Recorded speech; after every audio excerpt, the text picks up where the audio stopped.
Mình đang chiên bánh tét các bạn ơi. Không đợi được tới Tết, hôm nay là đi chợ có mua được bánh tét nên chiên ăn luôn. Mình có củ kiệu nè. Củ kiệu mình mua trong hũ sẵn các bạn. Rồi tôm khô nè. Đó, tôm khô củ kiệu có trái ớt nữa quá ngon.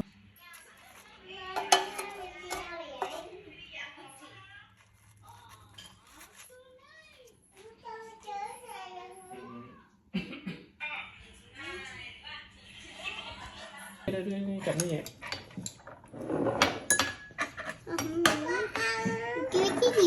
Mời các bạn cùng ăn nha. Heo này làm cái gì cả?